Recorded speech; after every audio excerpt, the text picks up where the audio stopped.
आज की कहानी, एक ही थाली के चट्टे बट्टे। लगभग सभी अनुपम को एक स्मार्ट बच्चा मानते थे। वह था भी पढ़ाई में होशियार, खेलों में बेहतर और हाजिर जवाब। सिर्फ मम्मी पापा और छोटी बहन कुमकुम को ही यह रहस्य मालूम था कि रात होते ही उसकी पम बज जाती है। अनुपम को अंधेरे से बहुत डर लगता था। डर भी इतना कि अंधेरे कमरे में अकेले जाने की बात तो छोड़िए, मध्यम रोशनी से भी उसे घबराहट होने लगती थी। उसके कारण लंबे समय से वे लोग कोई फिल्म सिनेमा हॉल में नहीं देख पाए थे। मम्मी पापा के बेडरूम और कुमकुम के कमरे के बीच अनुपम का सुंदर हवादार कमरा था। फिर भी रात को सोने के लिए वह कुमकुम के कमरे में घुस आता था। कुमकुम को भैया से बड़ी चिढ़ छूटती, क्योंकि अनुपम सारी रात एक बड़ा सा बल्ब नाइट लैंप की तरह जलाए रखता। अनुपम को भी अपनी इस कमजोरी पर बड़ी बौखलाहट होती। वह खुद समझ नहीं पाता था कि अंधेरे में ऐसा क्या है जिसका उसे डर लगा रहता है। राक्षस, शेर नहीं। वह जानता था कि यह सब केवल कहानियों में या जंगल में ही पाए जाते हैं।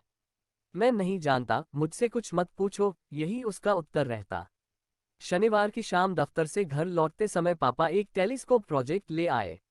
रविवार की पूरी सुबह और दोपहर अनुपम और पापा ने साथ बैठकर डिब्बा भर कलपुर्जों से एक पूरी टेलीस्कोप बना ली।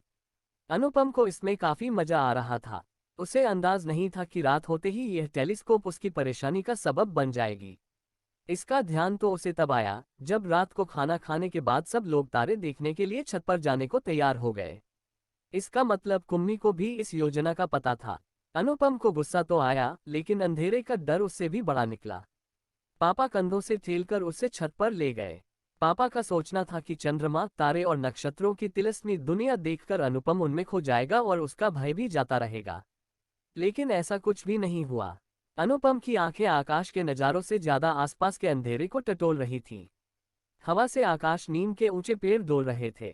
पीपल की पत्तियां लगातार हंसे जा रही थीं। पापा, यह सरसराहट कैसी है? अनुपम ने पूछा। हो सकता है कोई गिरगिट नींद नहीं आने के कारण चहलकदमी कर रहा हो, पापा ने बड़ी आसानी से कह दिया। आधा घंटा होने को आया। नीचे लौट चलने के लिए अनुपम की छटपटाहट लगातार बढ़ती ही जा रही थी।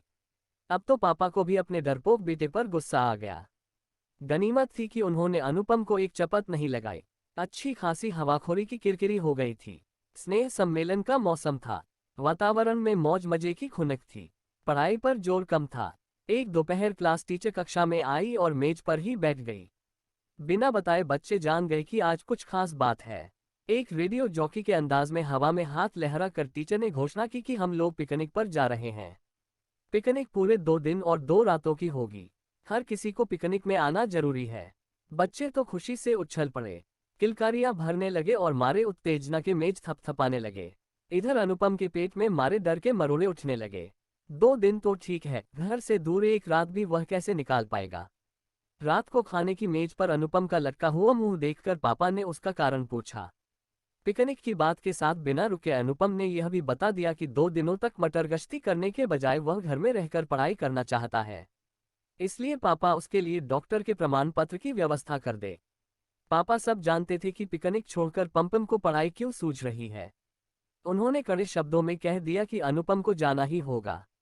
पढ़ाई होते रहेगी। दोस्तों के साथ मिलजुल कर रहने के मौके बार बार नहीं मिलते। पिकनिक पर जाओगे तो 2 बातें सीख कर ही आओगे।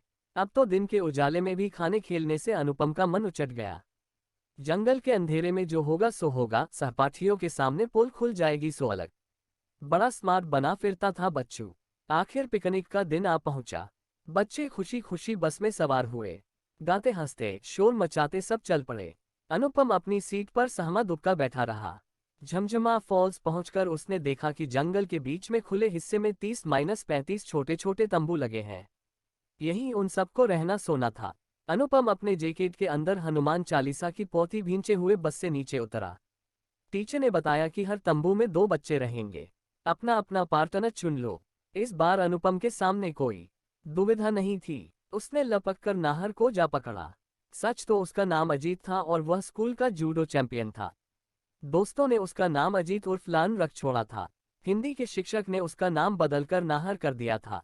अनुपम का पार्टनर बनने के लिए नाहर ने हाँ तो कह दिया था, लेकिन उसके चेहरे पर परेशानी के भाव थे। अनुपम खुश था कि जूडो चैंपियन के साथ रहते अंधेरे से निकलकर कोई उसका बिगाड़ नहीं सकता था। रात ठंडी थी। खाना खाने के बाद दोस्तों की हंसी ठिठोली में शामिल हुए बिना ही अनुपम और नाहर बिस्तर में आ दुबके। कंदील बुझाए बगैर ही दोनों ने अपने अपने स्लीपिंग बैग की जिप चढ़ा ली। अनुपम इंतजार करता रहा कि नाहर अब रोशनी बंद करेगा, तब रोशनी बंद करेगा। तभी एक खरखरी फुसफुसाहट से अनुपम चौंक उठा। फिर उसे ध्यान में आया कि नाहर उससे कुछ पूछ रहा है।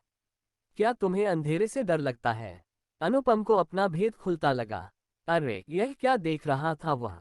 नाहर खुद थरथर कांप रहा था। नाहर ने बताया कि उसे अंधेरे से बहुत डर लगता है। और एक आश्चर्य की बात हुई, अनुपम ने खुद को यह कहते सुना कि अंधेरे से क्या डरना। अब वह स्लीपिंग बैग परे हटाकर उठ बैठा। यह तो अद्भुत था। अनुपम को अपने आप पर विश्वास ही नहीं हो रहा था। उसने नाहर को थपथपाकर कहा कि दोस्त, तुम तो एकदम पोंगे निकले। डरो मत, मैं तुम्हारे साथ हूँ। तुम मेरा हाथ थाम लो और बेफिक्र होकर सो जाओ। अनुपम का हाथ थामकर नाहर निश्चिंत था।